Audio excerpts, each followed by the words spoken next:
Now let's talk about what seems the rivers of crisis and confusion, now how Mr. Governor and the people can swim to survival. I'm joined by public affairs analyst and former chief technical advisor to the Imo State Governor, Jerry Chukwueke. Thank you for joining us on the program. Well, thank you very much. I'm happy to be here. Absolutely. What a day it's been. We're seeing a highly polarized polity. In the same day, Mr. Governor was denied access to the State House of Assembly. We heard from the former River State Governor, Chukwueke, who is saying, well, there's absolutely nothing wrong if the members want to have the governor impeached. What do you make of the latest developments? Well, first, I find it most amazing, and I have great respect for Governor Chukwueke, that he's able to do the incredible job he's doing in Abuja, the Federal Capital Territory, where he is the federal minister, under the circumstance that he can juggle these two things is just incredible. And so you got to quite frankly respect him for that. He's a dogged man. I don't know Governor Fubara as well, but I know of him because I read up. May not be a professional politician, having been a technocrat, but certainly a principled man as well, and a man who means well for his people. My view is that we now need a high dose of humility, of forbearance, forgiveness, love for country, and the big picture. Now we have to look at the big picture. Nothing is any more important than the corporate Nigeria. There are two huge victims in all of this so far: the people of Rivers State and the people of the Niger Delta. And also the fact that investor confidence is bleeding. Those are the two key issues in my view. Mr. President wants to produce 2.5 million barrels of crude in short order. Rivers State and Port Harcourt is the heartbeat of hydrocarbon business. How does this help there? Look at the issue of the progress we are now seeing and the benefits of some tough decisions Mr. President took.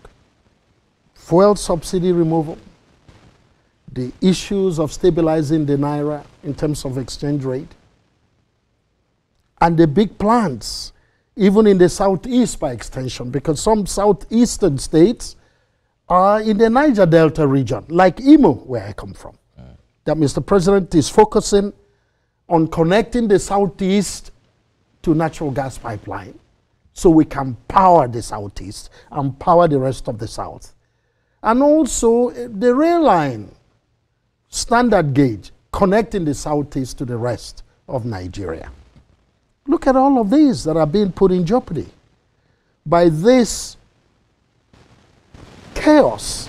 Organized chaos is one thing, but outright and unadulterated chaos is self-destructive. You know, the former governor played down on the violent and chaotic premonition surrounding this development.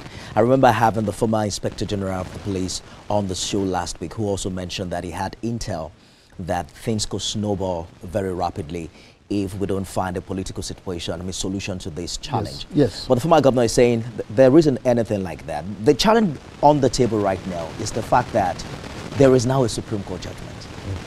And even though when Pandem visited Mr. President yesterday, Mr. President was also of the opinion that, you know what, we can't turn the rule of law on its head this time. The Apex Court has made a pronouncement that has to be obeyed. Do you find a way around this in any form? Well, it is going to come down to a political solution, because we'll respect the ruling of the Supreme Court. I see some efforts being made by Governor Fubara to an attempt to do so, but the enabling environment has to cooperate. Listening to former Governor Chukwueke, who I have great respect for, and I know him, you see that he's still reeling from the personal grief that he has had to endure and suffer, and the disappointment. That's his side of the story. If you know the history, that's fairly understandable. And that's why I talk about this high dose of humility and forbearance, forgiveness, and love, focusing on the big picture in the interest of the country. Here's the other example. Just yesterday, coming back into Lagos from Imo, I ran into an entrepreneur who runs a business of gas to power. That's what he does. And he said to me yesterday, I have relocated from Port Harcourt to Owerri because my partners, foreign partners, don't want me or anything we're doing to be situated in Port Harcourt. Really? That's serious. And so you can extrapolate what investors are thinking. Investment requires peace and quiet. That's where money goes. Investment requires rule of law. That's what Mr. President was talking about. And so you got to look at that big picture. The issue here is the national interest, in my view. And the national interest is that we need to produce more crude, produce more gas so we can power Nigeria. And Rivers State is the heartbeat of all of this. And so we will plead. That's why I join where Mr. President is talking about. All stakeholders. We just can't keep pursuing the right and in so doing damage the common good. We need to focus on the common good. And I think this can be sorted. It is more of a political solution that will come because the issue here is the political economy of the Niger Delta, the entire South, and Nigeria. Yeah. Because what we are talking about is the opportunities we have now. Yeah. We can't afford an eruption of any sort of dislocation.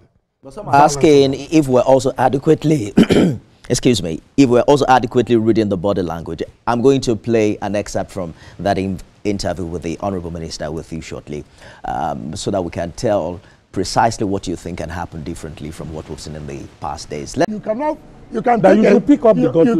take a horse to the stream, but cannot force the horse to drink water. You have a problem. Now let me tell you why it's very difficult. No, let me tell you, people should understand. If he was a good person, we have an elder, Chief Ferdinand Alabraba, 80-something years. I'm sure at some time he made his money, this boy was not born. This governor was not born.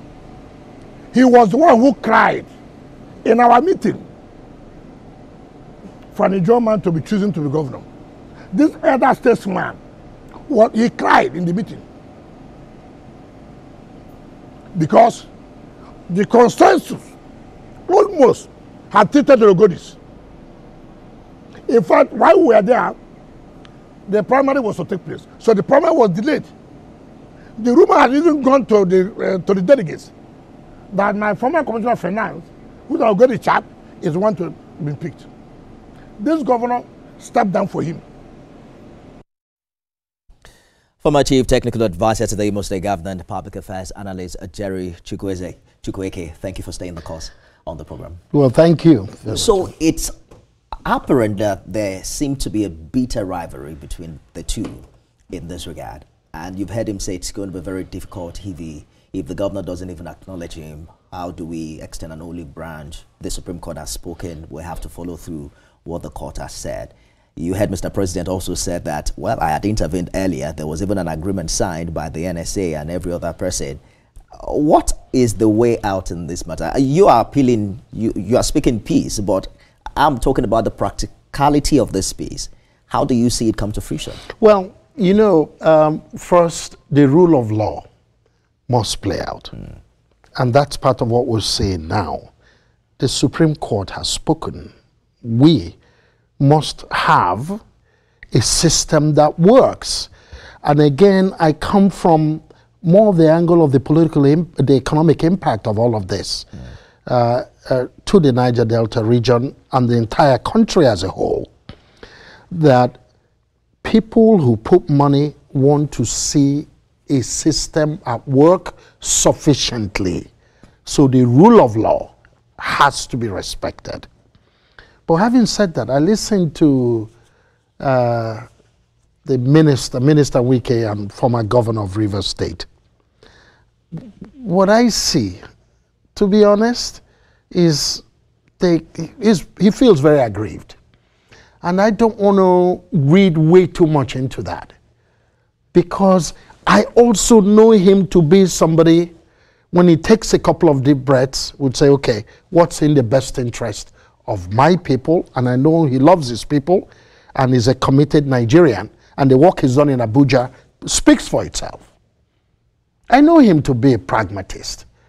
So we have to rise above all of this, is my view. I don't think it's as difficult as it may look like. What's your take on the rumors of impeachment? Well, I don't want to go there. Let me tell you why I don't want to go there. Mr. President is the chief security officer of this country. And I know that he's focused on what must not deter from the tough policies and the decisions he took and the positive results we have started to see. It can't happen under his watch that we have complete chaos in Rivers State in whatever shape or form. And I'm sure it's keeping him up at night. You think there will be chaos if Governor Fubara is impeached? That's not what I'm saying neither. But I'm saying that Mr. President that I know will do everything. That was part of that engagement with the Niger Delta stakeholders. I'm sure behind closed doors he's doing more. He is somebody that clearly understands the economic implications of outright chaos in that part of our country that will have significant ripple effect, that will be damaging to his program and all the efforts he's put in. I think there'll be a solution. You look at the governor there, looks cool, calm and collected, even though some would say he's under huge pressure with concerns and huge rumors about impeachment from the Amawule-led House of Assembly. He was at the presidential villa on Monday for the iftar Mr. President had with some of his leaders. You will hear former Governor Wike saying that even though it looks like he's doing everything right, he is insisting that it is not being genuine, that the letter he initially wrote to the House, inviting them over, wasn't signed by him, but by his secretary, that there were other means he could have reached out to the leadership of the House instead of writing a letter. He also appeared today in front of the House of Assembly. We are scheduled to speak with the House spokesperson on our news at 7 to get their side of the story. But what is being reported right now was that he was shot outside that complex. So I want you to speak to how you think both men can come to the table. Do you envisage Mr. President being involved in that again? There are concerns about how because the House is due to go on recess. And the former governor, mentioned that briefly earlier today, that they could have gone on recess for like 6 months. The challenge with that is that Rivers will not get its pay, for that period of time, given the position of the Supreme Court. And can you imagine the implications of that? We have a situation, and I don't want to overemphasize this, but this is how crucial it is, where because of the policies of this government, federal government, we now have a situation where FAC allocations to local governments and states have more than tripled. And a very important opportunity to have more funds to deploy in the development and empowerment of our people in the Niger Delta. It's unthinkable that we could lose this opportunity for 6 months or thereabouts. So you're saying this Rivers challenge is also a Tinubu problem? He's the chief security officer. I believe Mr. President is working on this. What I see, and I've said this, I think two sides are reeling over grievances. But grievances don't solve anything. Are there political lessons here? Well, yeah. As a politician yourself. I don't want to go too far, but I have my view on this. You know what I think really? it is clear now more than ever before, and we've seen a few examples of it, that it is not as easy and as simple to think you can find a successor who would be beholden to you. Who has your side? And it just doesn't. History has proven otherwise. Yeah. I mean, you need people who have the maturity to understand and keep agreements. And if you're not mature and you don't know what agreements are and how to implement agreements and respect them, it sounds like story. I'm not saying necessarily that that's the case with Governor Fubara. I'm just saying that my view, it is better to have maturity, political experience, private sector approach to problem solving, courage, dogma. And don't lose your godfather too early. That's the, not only that, respect agreements. Respect agreements. That's the point. Good place to leave it. Jerry Chukwueke is former Chief Technical Advisor to the Imo State Governor and Public Affairs Analyst. Thank you so much. Thank you. Thank you very much.